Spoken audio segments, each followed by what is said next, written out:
Good day. Thank you for clicking on this video. I'm PI187. I want to thank everybody who's been watching all my videos. I really appreciate it. It's been about, I think, 6 weeks now since I started this, so I'm trying my best. I know they're not the greatest reactions, I understand that, but I do thank everybody who's actually watched them.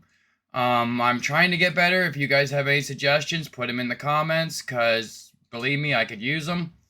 And, anyhow, this is the last episode of Cunk. I've watched all the other ones, and they're all amazing. She's damn hilarious.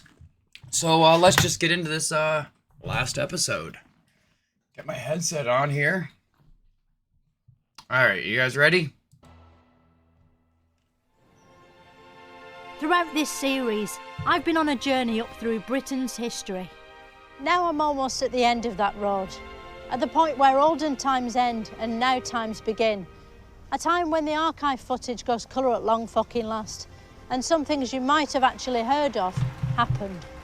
It's the story of how Britain went from the 1960s to this very moment now. And this moment, and this one, and also this, and found itself here and now at the arse end of history. Britain had been uptight ever since Victorian times, and having 2 world wars on top of that had really knocked the fun out of everyone. Men had to wear bowler hats issued by the government, and their only form of entertainment was reading boring newspapers. They weren't even allowed to get erections and had to make do with a stiff upper lip instead. Meanwhile, women had to stay at home washing clothes, raising hundreds of children by hand and agreeing with their husbands. The only form of personal expression they were allowed was wearing pointy glasses. But all that was about to change, thanks to 4 boys from Liverpool, George, Ringo and their guitarists, a pop band called the Beatles. Some brave volunteers among the British police elect to act with heroism above and beyond the call of duty and escort the Beatles to their car. These Beatles didn't have 6 legs, they had 8 legs, like a spider. Everywhere they went, girls screamed, like with a spider. But unlike spiders, the Beatles never crawled into anyone's mouth when they were asleep. Instead, they sang, which scientists claim spiders don't. The Beatles started from humble beginnings. In the early days, they couldn't afford individual haircuts and had to copy and paste the same one. That's funny. Oh, they did all have the same haircut. I don't know what was up with that. They kind of look, their haircuts kind of look like Beatles too. Onto each of their heads, and they had to share a microphone to save money. But their catchy jingles were so infectious, they soon led to an epidemic called Beatlemania. And the Beatles wanted to hold your hand, which only made the disease spread faster. Soon it spread across the Atlantic to America, a country which was still there. There are rumors around that this is Britain's revenge for the Boston Tea Party. While the Beatles were in the USA, they started to become influenced by the hippies, which were sort of American wombles. They experimented with a drug called Lust, which made the users see and hear things that weren't really happening. A bit like Netflix, their music turned psychopathic. Rather than churning out more simple love songs, thanks to psychopathic drugs, the Beatles began to sing about deeper, more meaningful things. We all live in the Yellow Submarine. I had this record as a kid. The Yellow Submarine record. Used to listen to it all the time as a kid. I also had Kung Fu Fighters, Smoking in the Boys' Room. Yellow submarine, yellow submarine. The Beatles created some incredible music whilst they were on drugs. Did they not have dope testing back then? How come they weren't disqualified from the charts?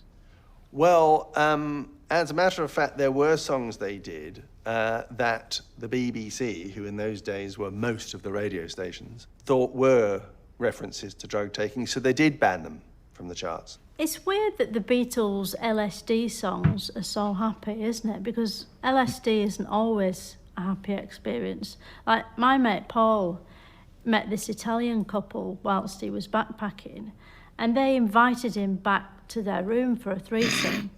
And they gave him some LSD, and when they got there, the bloke one pulled a screwdriver on him and made him shit in his own shoe and eat it, whilst the woman one filmed it. And that's a side of drug use that Paul McCartney doesn't sing about, isn't it? No, I think luckily that kind of experience never came. Oh, what's going on in this guy's head right now? It's like, how the fuck do I answer this shit? his way. During one Luzd expedition, or trip, the Beatles became the first Britons to discover the existence of colour. And like Sir Walter Raleigh and his potatoes, they took the discovery home to the UK, where it caught on like hotcakes of wildfire. Britain went overnight from grey to groovy. So is that the actual sidewalk that's in the picture? Or road there? Or she just found one that just looks kind of like it? Suddenly it was cool to ignore society and just be whoever you wanted to be, as long as you Jesus, fuck. That guy's hair looks like me 20 years ago. had fashionable hair and flamboyant clothing like everyone else. A pearl mink miniskirt. Must be tailor-made for the freeze. Were miniskirts actually shorter, or did they just appear that way because people's legs were getting longer? That they were actually quite a lot shorter, and they got shorter as the 60s went on. Was there a miniskirt for men? You know, like trousers There is now. that just stopped under the balls? No, there wasn't a miniskirt for men. That seems like a shame. For whom? For men, so they didn't No. feel left out, you know. And it must be nice to have that sort of air circulating. But it wasn't just clothes that were changing. The sexual revolution was coming, and the country was lapping it up. Most of the change was due to this: the pill. A condom you could eat, a sort of get-out-of-child-free card that meant at last women could have sex for fun with any man of their choosing for 2 or 3 minutes, until he spaffed off, rolled over and went to sleep. Some women were having so much sex they decided to burn their bras because it was quicker than putting them on and taking them off all the time. Free love was all the rage. Thanks to the pill, sex was turned on its head, and its back, and over the table. People let it all hang out, like your dad doing the gardening in loose shorts. And the law was catching up with the times. For years, homosexuality was illegal, and gay men were sent to prison, where as punishment they'd have to share a tiny room with a man. Yeah, there's a way to punish gay men. Send them to jail with all the other men that can't get away For years. and are very, very lonely. But in the 60s, same-sex sex was decriminalised. It was a time of liberation. Soon, everyone in Britain was swinging, except convicted murderers, because hanging had just been abolished. For the first time ever, Britain was cool, not just the weather. Britain even decided to be cool at sport. England, the posh bit of Britain, brought back memories of the war by beating the Germans again. This time they bounced a ball into a net rather than a bomb into a dam, killing far fewer civilians and coining the infamous phrase, "They think it's all over," presented by Nick Hancock. Things were really locking up. But the fun, like a Toblerone, couldn't last forever. And almost as quickly as the 60s had arrived, they were over.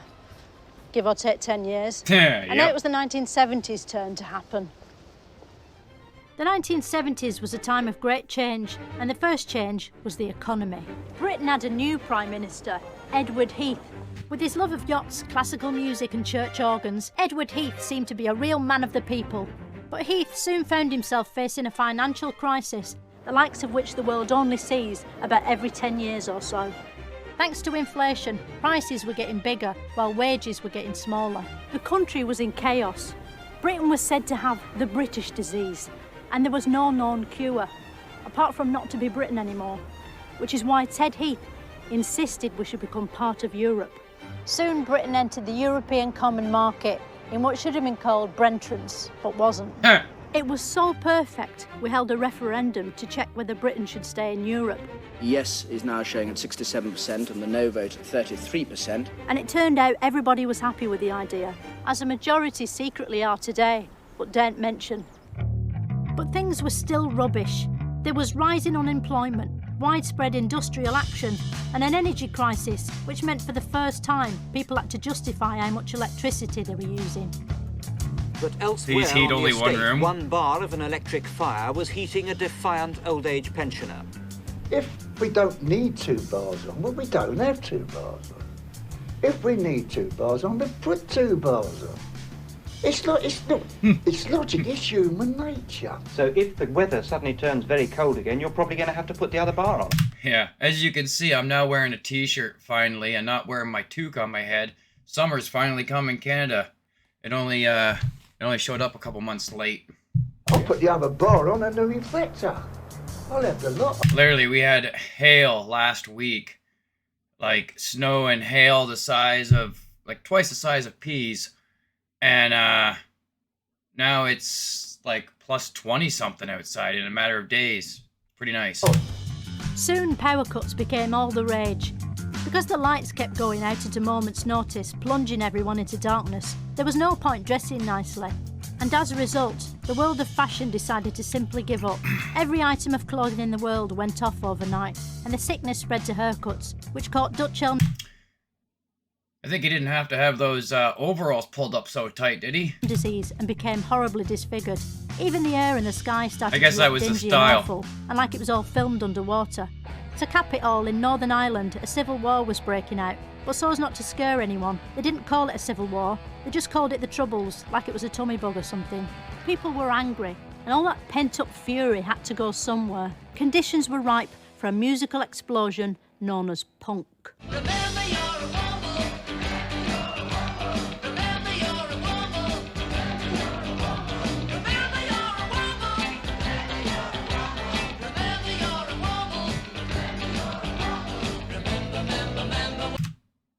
These are adults watching this? I thought this would have been a kid's show. What the hell is this? The what? Wobbles? As you can see from this searing performance, the punks were antisocial, cynical and dangerous. And no punk band was bigger or... That was a punk band? Wow. That could have shocked me. I thought that would have been a children's band. more shockinger than the Sex Pistols.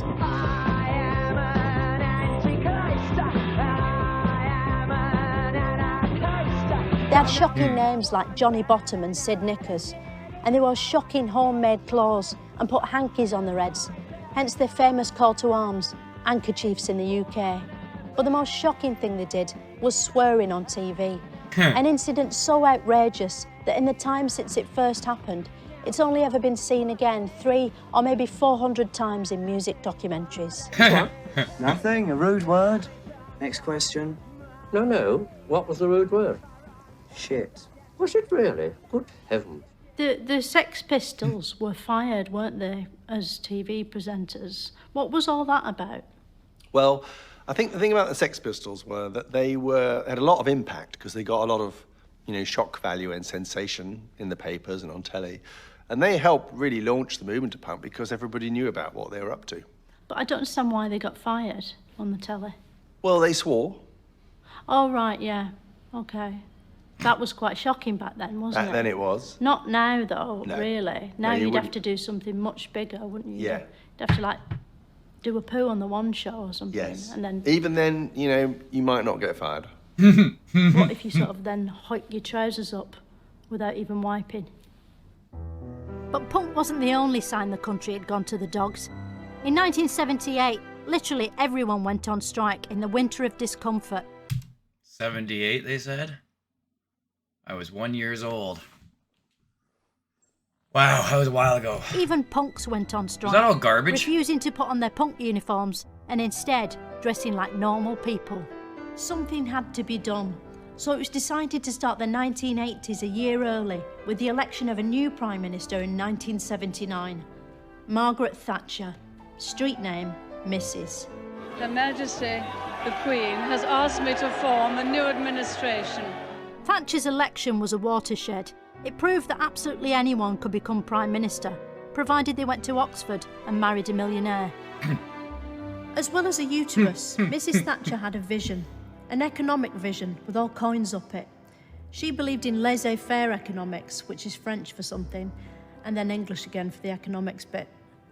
Okay, let's pretend it's the 1980s, and I'm Margaret Thatcher.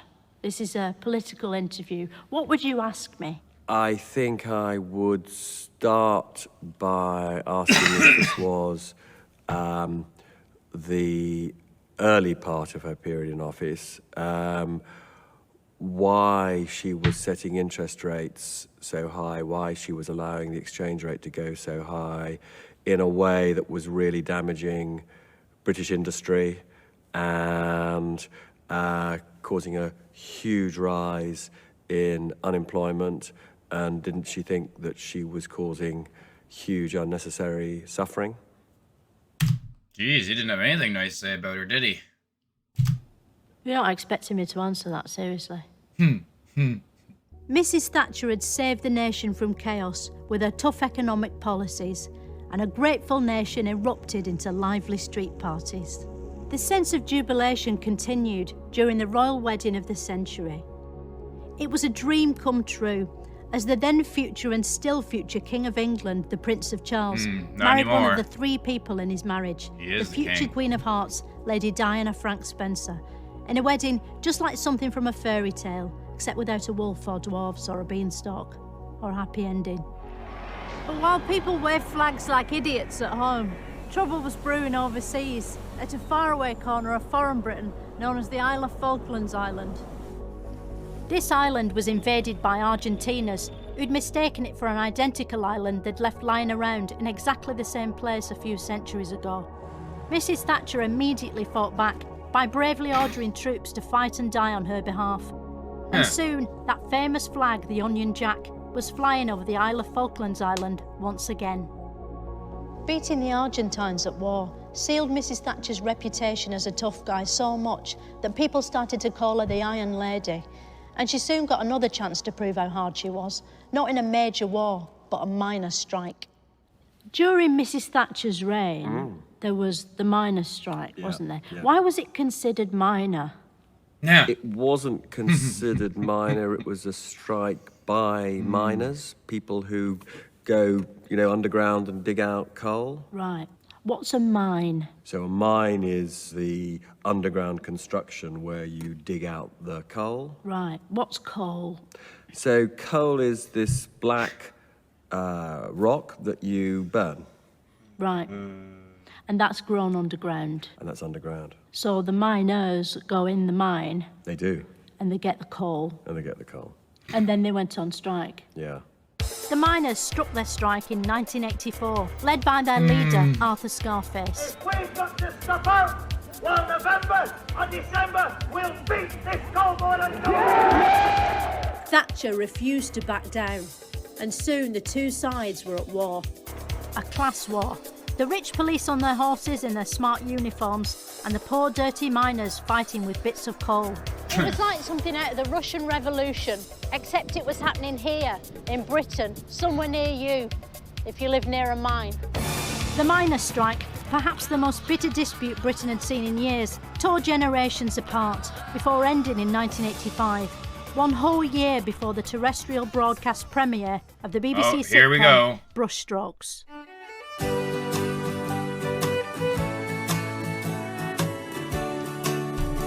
Oh, let's just, let's do that. Like miners in a bad mine. We've seen that Thatcher 3 was times, free 4 to times pursue her already. Economic dreams I don't think by we're gonna miss anything. privatising some of Britain's biggest assets. Thanks to the big sell-off, anyone could get rich, providing they had loads of spare money already. Yeah. A system still in use to this day. Suddenly, having money was cool, and no one had more money than the... See the fucking size of that cell phone that guy had? Jesus, you remember those? You didn't put them in your pocket, did you? Yuppies, or young carry a urban backpack. twats. To be a 1980s yuppie, did you have to qualify as a wanker first and then just work your way up? I think some people identified as yuppies, but it was also, I think, used as an insult in the 1980s. I've seen footage of yuppies holding... Why would someone identify as a yuppie? Oh yeah, I'm a yuppie. in filofaxes and mobile phones. Are they still in that footage? Or where are they now? Where are they now? Well, they're sort of 30 years older now, so... So they're not in that footage anymore? Well, that footage is historical, so... So if you look back at that footage, it'll just be empty? No, the because footage... that person has now left. No, the footage is a recording of what happened in the past. So the footage stays the same, but those people, we don't know what's happened to them. But what of their filofaxes? What happened to them? It seemed like a golden age of twattery. But Thatcher's luck couldn't last forever, and as the 1990s approached, she got too ambitious by unveiling the controversial poll tax, a tax on people called Paul, and they were furious. Following a wave of protests, Thatcher wound up on her iron arse, leaving Downing Street crying tears down her face, which she'd never done before in case it rusted. Oh, wow. The next Prime Minister, Major John, was as fearsome as he looked, and he presided over yet another depressing period of recession. Britain was in a right state, not only financially, but also economically and in money terms too. The only hope was that we could somehow paint and sing our way out. It was an art and culture renaissance, an era defined by Oasis, the Spice Girls, Swede, Chris Evans, Take This, Damien Hirst, The Proddy Guy, Trainspotting, Chris Evans, Mr. Blobby, Jamie Oliver, Mopeds, Ironic Jamie Wanking, Oliver. The Italian Job, Chris Evans, and Chris Evans. But one name sums up the 90s better than anyone else: Blur. In the 1997 election, why do you think more people voted for Tony Blair than Oasis? You're making a mistake which was quite common at the time, that because the Prime Minister or Labour Party leader at the time was called Tony Blair. Blur. Blair. Blur. Blair. Blur. Blair. Blur. Tony Blair was... Blur. Blair was... Blur. Oh my God, he doesn't want to give up, does he? Oh, she's just like, I'm just going to keep fucking going. Prime Minister and leader of the Labour Party, and there was one of the biggest rock or pop bands of the time was Blur. Blur. Blur. Yeah. It's hard to remember today, but Blur and Blur were actually two different things. Blur were a rock band locked into a notorious rivalry with Oasis. Oasis were rough. I've never heard of Blair or Blur, but I've heard of Oasis. Oh, obviously one did better than the other. And tumble lads from Manchester, whereas Blur were from art school, which is the opposite of Manchester, and that's why they hated each other. Tony Blair, meanwhile, was a guitarist and Dee Ream fan who reinvented the Labour Party and rode it to victory at the election. Blur hosted a party at number 10, inviting lots of the cool Britannia crowd and immediately making them much less cool.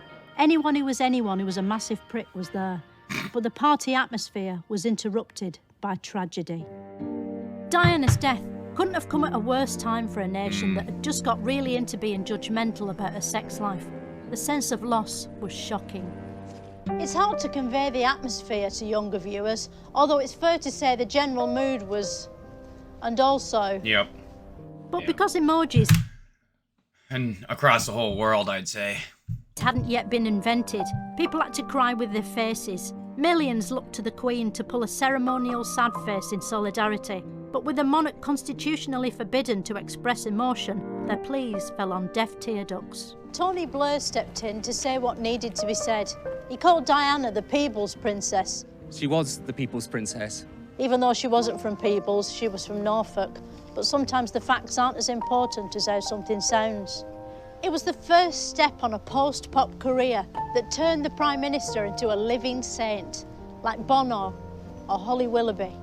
Through the 90s, Blair solved all the nation's problems: the economy, health, education, even the Irish troubles. There was nothing he couldn't do. But no sooner had the 21st century started happening than Blair dragged Britain into the war on terror. But the war in Iraq proved about as popular as infanticide-flavoured crisps, and Blair's legacy was well and truly shot through a bin bag.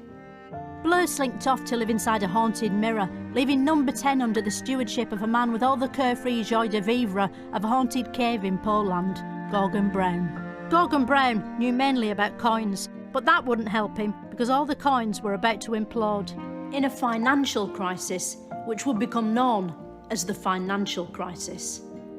People queued outside banks in scenes of boring desperation. The world of money was broken, and no one knew how to fix it. Today, stock markets across the world tumbled, imploded, continue to collapse like deflated dirigibles. People say the financial crisis happened because it just got too complicated, and it's all because of the maths.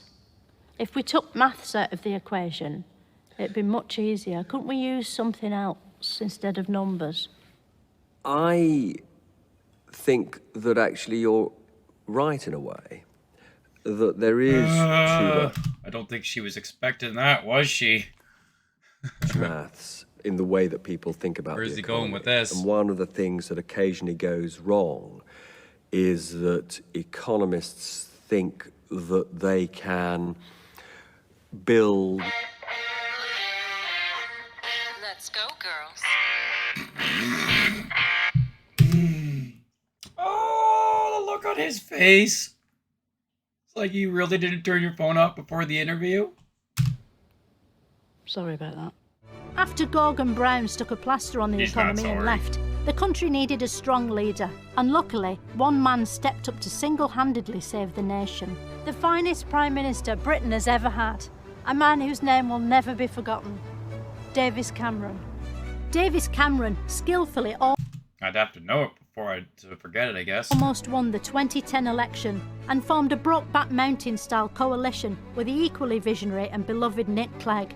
Almost immediately, Britain's problems, apart from the economy and social injustice and all the other ones, were solved. And by 2011, everything was going swimmingly. There was even a new Diana in the form of Kate Middleton, who married King William in a high-definition reboot of the royal wedding. By the time the Olympics came to Britain, the country was riding the crest of a wave. Suddenly, it seemed like we could do anything if we put our mind to it, even stop moaning. It was a great time to be British. Unless you were Scottish. Scotland wasn't sure That's not good, I'm Scottish. it wanted to be British anymore, and thought being Scottish might be good enough. Delegates, it's game on for Scotland. It's funny, why do Scottish people hate the English? I don't hate the English. I married an English woman. My wife's father actually has an extreme English accent. He came right from England. When the English have absolutely no feelings at all about the Scots. That might be true, though. I suppose it's a bit like a marriage. Oh, what did I get myself into? Of an old couple.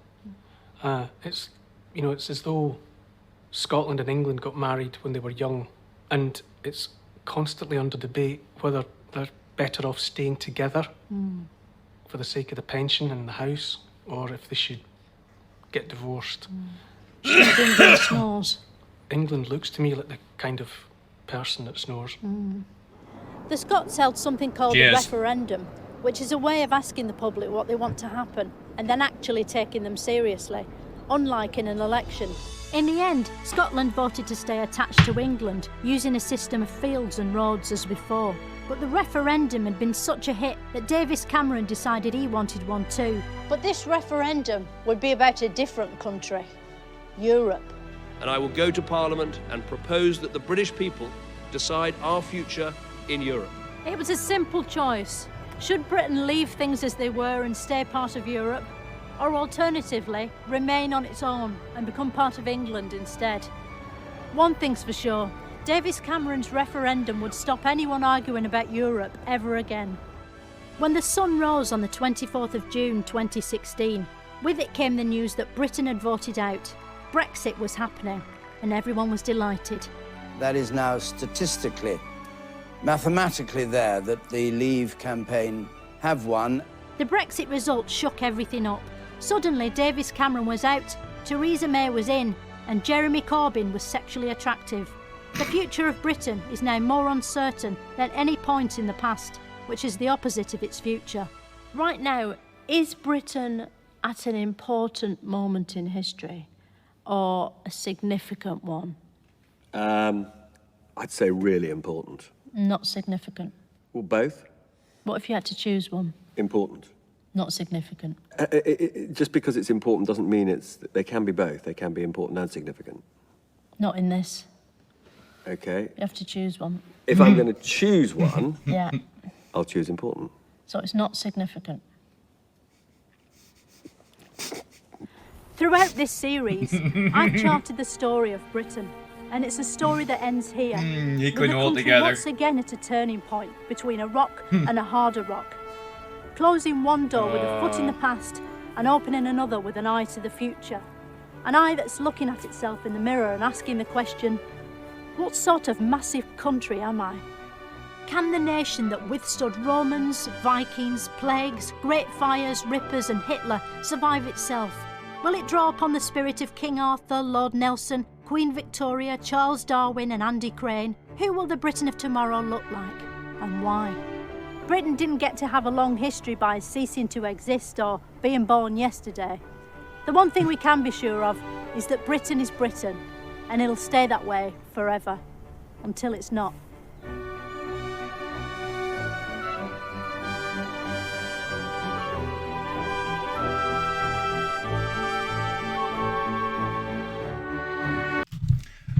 Well, that was amazing, like usual. Yeah, she definitely makes history fun. Oh, that was really good. Well, I want to thank you all for watching, and I hope I didn't bore you too much. If I did, don't forget to leave it in the comments. I know you're good for that. So, anyhow, I will talk to you later. And I think that was the last episode for her. I'm gonna have to see if she's got anything else going on. But anyhow, yeah, click like, leave a comment, whatever. All right, I'll see you later. Thanks. Bye.